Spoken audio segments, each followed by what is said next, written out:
Well, in your Health Watch today, it's scorching hot here in the Valley, and many are staying in with family. But when loved ones, especially grandparents, start to change, it can be very hard to explain to the children what's happening. So founder of Heart for Dementia, Lolita Tramel, joins us this morning on how do we even begin to approach these tough conversations. Lolita, I feel like I have a 5-year-old.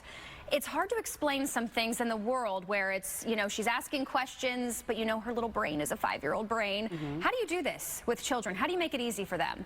Okay. First off, I want to say thank you for having me on the show today.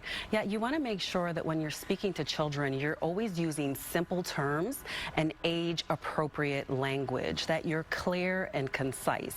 For example, you want to say that, grandma, if it's grandma or grandpa, you can say that grandma is not well right now. There's a problem with her brain. There are changes going on that's affecting her ability to remember. We're going to always make sure that we show grandma love and compassion. We want to be patient with her. She may repeat herself a lot. That's okay. We just go ahead and answer those questions as much as we can. And then if we want to, we can always just change the topic to something that grandma loves to talk about.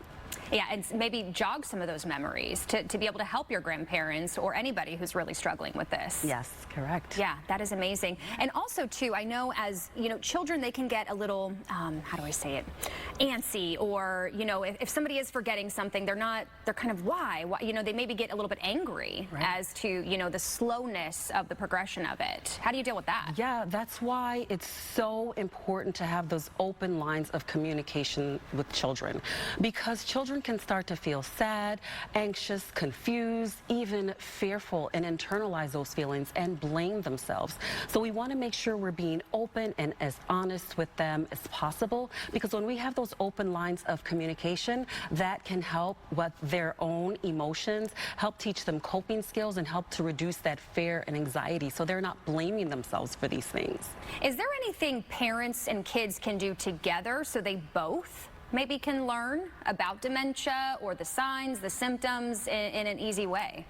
Right, yeah, there are things that you can do. There are books, there are resources out there. There's even some information on our website at heartsfordementia.com that can help with some of those things. That's helpful. And really quick, before I get the wrap here, Lolita, your organization, the website, one more time so we can learn more about you. It's heartsfordementia.com. I just want to say one more important thing that is so important.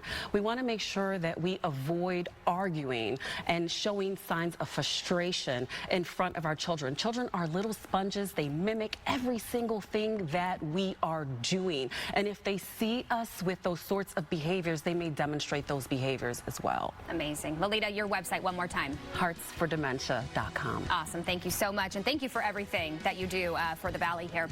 We'll be right back. Stick with us.